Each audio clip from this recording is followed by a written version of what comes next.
Start with this, folks. First news: LAC talks center the India China for intensified contact and narrow down differences. Now, you must be aware about the legacy issues with respect to India China relationship. If you are not aware of the India China relationship, you can always GPT it and see the various facets of the relationship.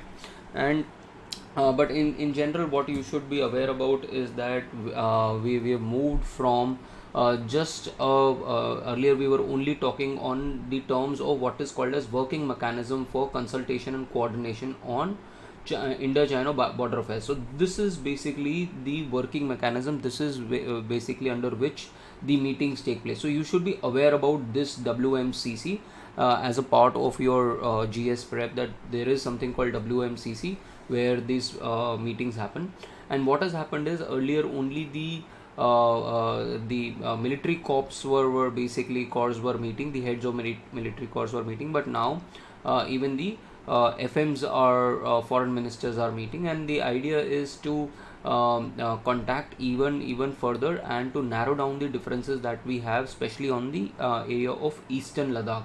Now, if you see, yeah. So if you see the eastern Ladakh region, the Galwan, the south banks of Sangpo, and then yeah, Pangong, and then Gogra hot your springs. So these are the areas where you have still there's some resolution that has happened, but still you have huge number of your troops deployed. So Eastern Ladakh is again a main problem there.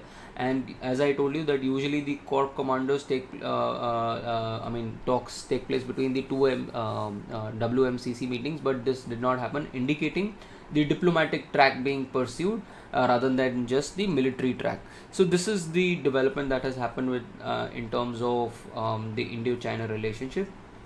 Then another very important measure that you should be aware about is the in the new chip push. So we already know that we have a $10 billion program for AI, and for basically for all of this AI we need semiconductor chips.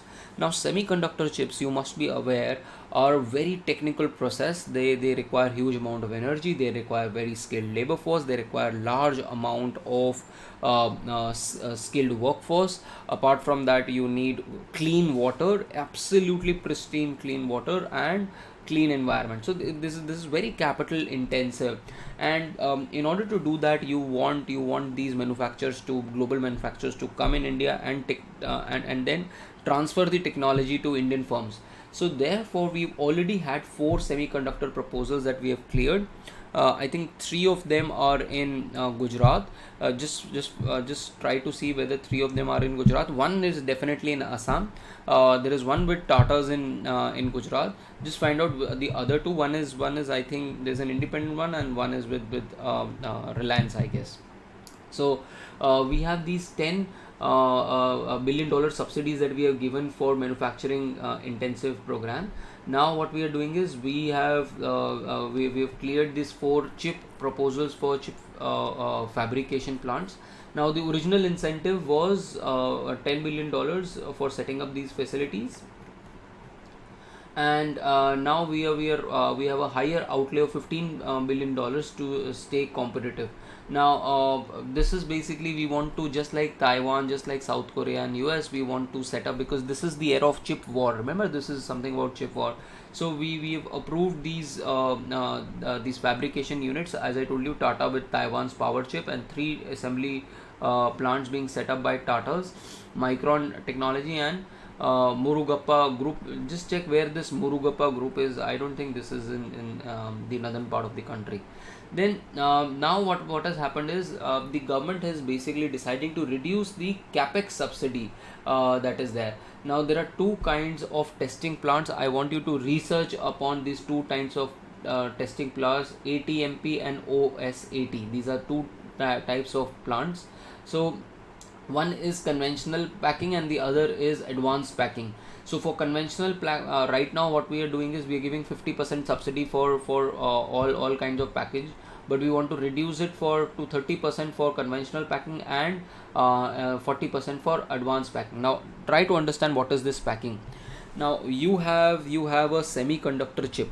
Now the semiconductor chip, basically the smaller it is, the more powerful it is, but at the same point of time, the smaller the chip, it is more difficult to produce. For example, you have something called as 28, see it is written here somewhere, 28 nanometer chip. This is one of the most advanced chips. In fact, there is something called 3 nanometer chip as well. So the smaller the chip is, the more complex the process of basically putting everything on a very small chip, and which can be used in a mobile phone, which can be used in any particular device. So there is this tendency of reducing the chip size, and therefore we basically tried to reduce the subsidy, because in any case these norms will keep on changing. Now we had increased the subsidy to basically woo Micron Technology, a major player, and now it has already come. Now what we are doing is that we saw in case of Micron, 70% of the bill is basically paid by the government of India. Therefore we have realized that the government does not want to support technology transfer cost under new incentive scheme, and and they want them to invest a little more. Now under the new scheme, the government is saying that we will support you with gases, chemicals, raw materials that are needed for assembly and testing, rather than all of this. So one Micron Technology ATMP plant is coming in Southern. It is running behind schedule because of the fact that, as I told you, it requires a lot of technical skill, and if you don't have these technical labor force, then you will struggle with this particular area. So then the next news, you can read this. Another MLA has now been booked under the HEMA committee report, because more people are coming up with these allegations. So this is a Me Too movement of sorts in the Malayalam film industry. So you can read this. Another important news: India has launched its second nuclear submarine. It has been commissioned. So you can read. Also, there is one more article, folks, on the front page.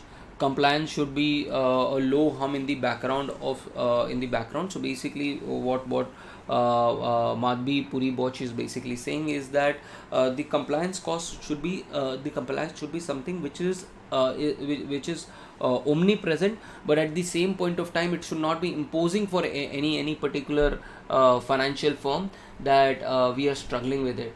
But at the same point of time, they have started using a lot of AI for detection of these things. For example, they're using AI for approval for various applications under various supervision process, and that is also they have also started to do that for FNO options. Now future and options is something that you should be clearly knowing, because this has been in news for quite some time, and this will be very important for next year's prelims as well as mains, if they don't ask it in this year's mains.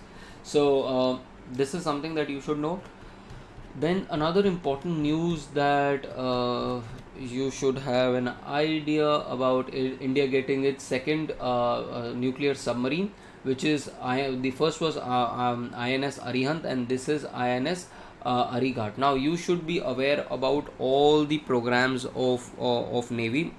There are different classes, as I told you earlier as well. There are different classes of your warships as well. So what is Kolkata class, then there is something called Chennai class, then there is another I think Vishakhapatnam class. So whatever these classes are there, you should be aware of it. You should be aware about the differences between a diesel powered submarine and a nuclear submarine, and what are the kind of low light water reactor that is used in a submarine like Arihant, and now in case of this Arighat as well. So read upon this, do a careful analysis of this. Then let's come to our editorials.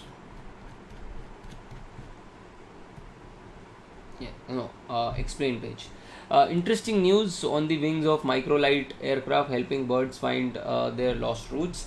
Now this is the case where you've actually taken from a movie, basically fly away home. Now the issue is that because of climate change and because of a lot of predatory activities, what had happened was that migration of a bird known as waldrop.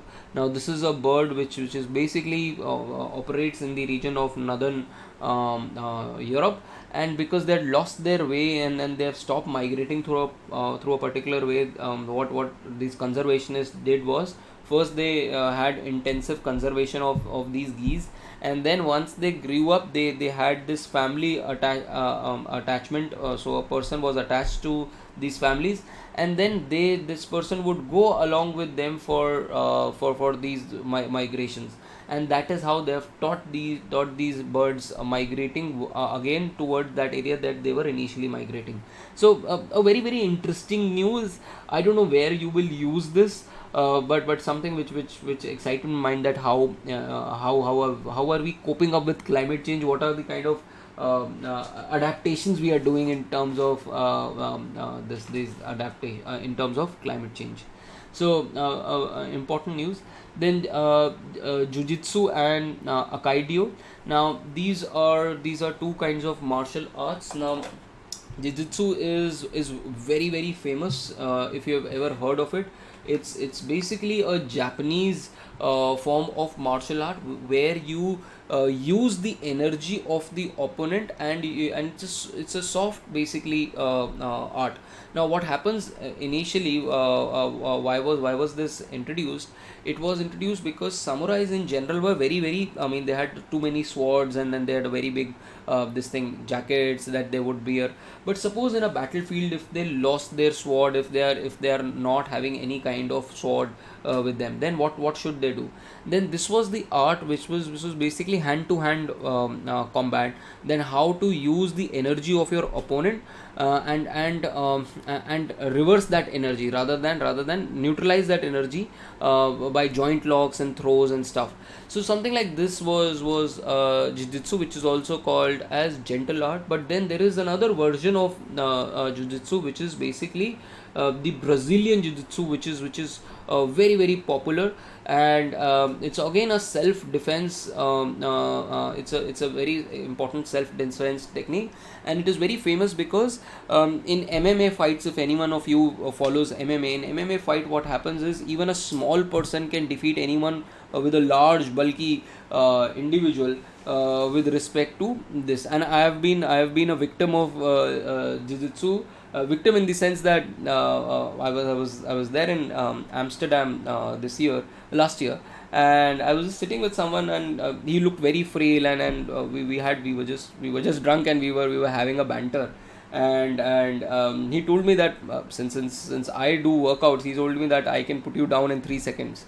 And we tried it, and he was a proponent of jiu-jitsu, and it took him 1 second to basically restrict me, and I couldn't move an arm. So that is the time when I fell in love with jiu-jitsu. It's a very very special martial kind of a martial art.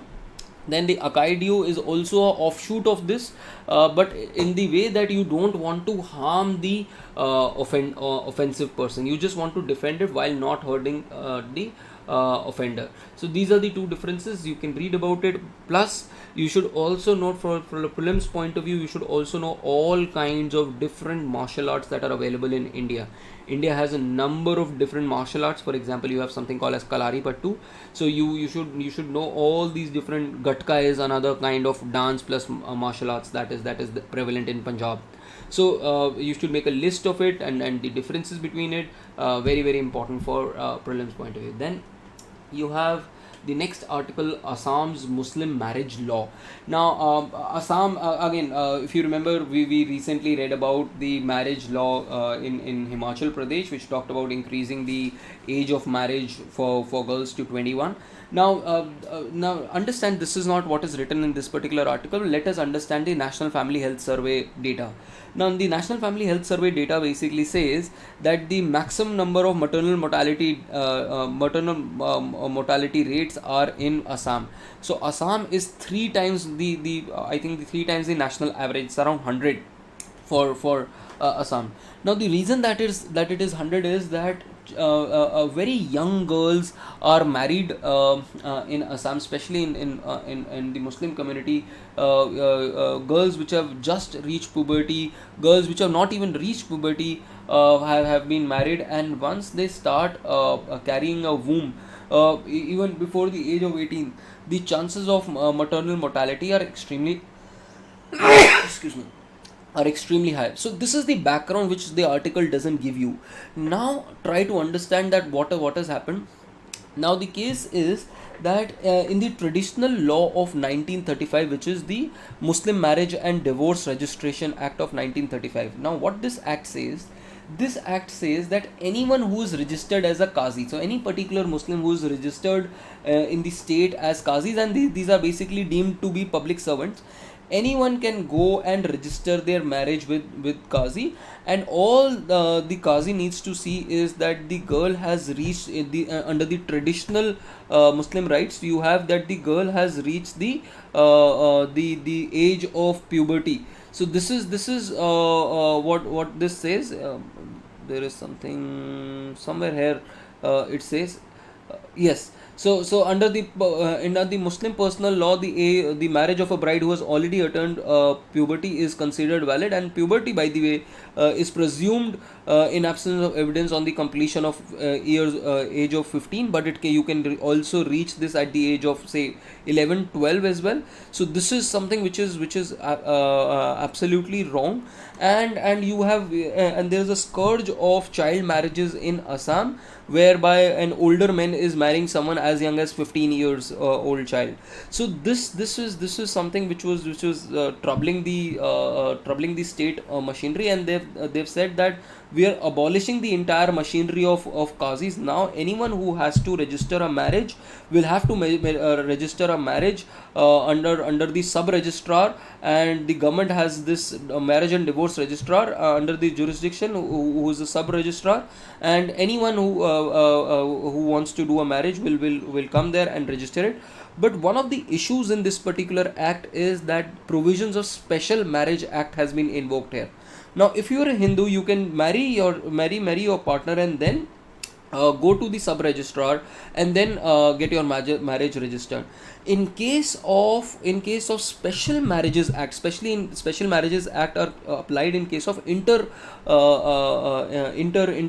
religious marriage. Suppose I decide to marry again, hopefully not, but suppose if I plan to marry someone who's of the Muslim religion, in that case this will attract a Special Marriages Act, and before me marrying that particular person, I would need to give a 30-day advance notice to the registrar that see, I am marrying this and this person. If there is any objection that is being raised, I am giving 30 days, and if there are no objections, then you can go ahead. If there are problems, if there are any objections, then you can go to the two-stage appeal, the district registrar or the registrar of marriages after that. So you've made the process of registering a marriage quite complex for and the time that will be taken will be much more. So you made it much more complex. So this is something that has been introduced, and all that debate has happened here, and in fact 4,000 people had been arrested last year for against child marriage, and this is a case which is also now pending in the Supreme Court, because the Muslim personal law says that anyone who's attained puberty can marry, but this is against the Child Marriage Act, and the Protection of Rights for Children is seeking an authoritative pronouncement from the Supreme Court on this particular issue. So a very, very important article. Then we've already read about this allegations against Kagre family. If you want to read it, you can probably read it, but let's come down to the court's next step. Now this is something that we had read yesterday as well. Now what is this case? This is the case of reeling in the powers of the ED. Now ED, as I told you, the Prevention of Money Laundering Act was introduced in 2002, and then you had subsequent, and it was under the aegis of FATF because we are a signatory of Financial Action Task Force. Now, but the teeth to the and the teeth to this ED was given subsequently with amendments in 2012, amendment in 2015, and the biggest this thing amendment that happened in 2019, which gave ED the power of search and seizure without the authorization of a magistrate, was something which is problematic. Now, the issue was that in 2022 there was a Supreme Court judgment which is called as Vijay Madan Lal Chaudhary versus Union of India, which basically gave approval to the Supreme Court held up the stringent provisions of PMLA, and it basically also said that the right of an individual is also not complete. Is also not complete. There is some line here. There is some line which I've forgotten where that line is, but basically this line is this line basically said that the individual does not have a constitutional protection of being innocent. The idea was that any person who is coming to a court, innocence is presumed to be that person is assumed to be innocent, but innocence is not a constitutional right, and therefore incarceration is possible. But the problem is, and this is the beauty, is that the Supreme Court, even under section 45 of BPMLA, has said that even in these cases jail is an exception and bail is a rule, and especially coming from two judges who are stated to become the Chief Justice of India in coming times. So this is the importance of this, and then another issue is that the prolonged incarceration cannot be possible, and the incarceration itself becomes an issue. So this is something which is a problem, and we have huge cases of enforcement directorate targeting political opponents here. So and we already know only 25 cases have been decided by them over the years, and they are vastly understaffed, which we read in yesterday's lecture. Then this has been used in the case of bail to Kavita, BR Kavita, and also to Manish Sisodia. Then probably Arvind Kejriwal will also get this thing in this case. Now you can read this, that a person who has spent more than half of the maximum sentence will also be given bail. So yes, this is the point. It cannot be that presumption of innocence is a constitutional guarantee. This was what was said in Vijay Madan Lal case, but now slowly the Supreme Court is revising that earlier decision of 2022. Then the next article, the CM's duty. Now you've read yesterday that the Honorable Chief Minister of West Bengal had said that if this fire starts in Bengal, it will also engulf Assam and Bihar and Manipur and Odisha and even reach Delhi. So basically she was trying to target BJP, that West Bengal is not Bangladesh, and you cannot overthrow this particular government. At the same point of time, she would do better if she would not engage in these inflammatory or whataboutery kind of remarks, rather than focus more on the safety and security of women, because there have been considerable amount of lapses when it comes to the handling of this case, right from the failure of informing the doctor's family about her death, to registration of case as unnatural death, to appointment of the same principal to another prestigious college one day after that, after his resignation, and then the way that vandalism handled, and then how the entire crime scene was destroyed. So there have been not just one, there have been multiple derelictions of duty by the state machinery, and that is something that needs to be taken care of. And it is important to come from that particular party which boasts the record of having the maximum number of MPs in the 18th Lok Sabha. So this is something that needs to be taken care of. Then there is another aspect, which is right to disconnect. Now this is something that you can read into and put it in your ethics, Now countries like Australia, countries like Belgium are basically talking about that on the weekend, and even in France, that in the weekend you cannot call your employees until unless it's emergency, because you need time off for work. So something which is a debating point, something which you can write in ethics or essay as well. In fact, Supriya Sule had drafted a private member's bill on right to disconnect in 2018, but it did not take forward. But the idea is that on the weekends you need time to connect with yourself, to your family, and higher amount of work even on weekend is leading to burnout, and kind of alienation, social alienation of people. So something that needs to be done. This is what is being said. Then you have another article, if you ask the wrong question. Now this is a critical analysis of what is the demands of doctors in the aftermath the RG Kar hospital case. Now what are the doctors demanding? The doctors are demanding that a death sentence should be given to anyone who conducts sexual assault in medical issues, but now and on doctors. Now the idea is, it's in all of this, what they're trying to say, that you should have a special law for doctors and medical institutions.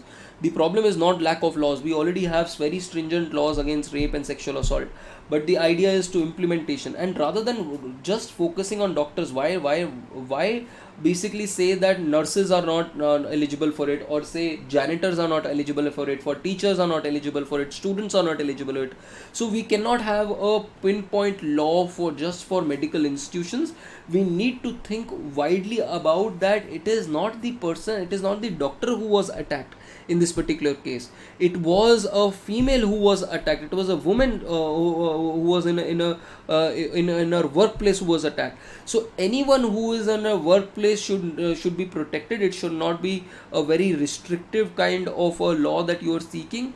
And the new legislation, I mean whatever kind of legislation the government comes up, should include everyone under the sun, for from any kind of gender violence, be it be it A&M, ASHA, teachers, nurses, or anyone else. So this is something that needs to be done. And then you should also try to see that the kind of security that you are trying to ask for hospitals, that you should have a CISF security, then you should have dogs and stuff.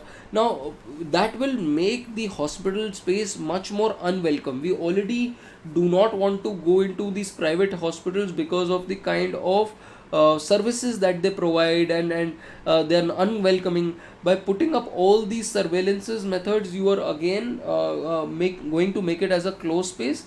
So work needs to be done on other aspects, and this is the important part. And remember the other article that we talked about, that we need to train men, especially in the age group, and boys in the age group of 3 to 14 years, about what is good touch, what is bad touch, what is sexual violence, and then ethically and morally train people, rather than just focusing on laws. So it's more of a kind of a behavioral issue. Why does the deviant behavior come? We need to find solutions to these deviant behavior and check them, rather than just talking about stricter laws. So this is something that you can think about. Then peacemakers predicament. Now the case in this case is that your the honorable Prime Minister had traveled to Kiev with respect to I mean bringing some kind of peace, or some kind of stable kind of a situation in this case. Now we've already been talking about this since 2022, when the Prime Minister had talked to Putin and talked that this is not an era of war. And then we have had a joint statement which talks about that we need cooperation and upholding international law. We need to talk about territorial integrity. At the same point of time, I mean we need lasting peace. Now all of this is there, and we do have substantial interest in this country, because we import a lot of sunflower oil, a lot of wheat comes from this particular region. So this is also the food bowl of the world. But at the same point of time, we also understand that this is an issue which is completely not in our hands, because it is an issue of West plus Europe versus Russia plus China. So we have a very small part to play in this, as in case of Afghanistan. Now, because it has implications, this is a European war, but it has implications on the rest of the world. Therefore, it has implications on us as well. But at the same point of time, yes, we are still miffed with Ukraine. We take sides with Russia because of our historical policy, also because of our historical policy with Ukraine, because Ukraine had provided 300 T-80 battle tanks to Pakistan, and had consistently voted against India on the issue of Kashmir and nuclear tests.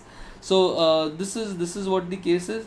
Then if you want to read this kind of argument that is there, that an airline had recently rolled out a feature which basically talks about, just like your metro, that you have the first compartment as the compartment for women. You have another article, you have another case where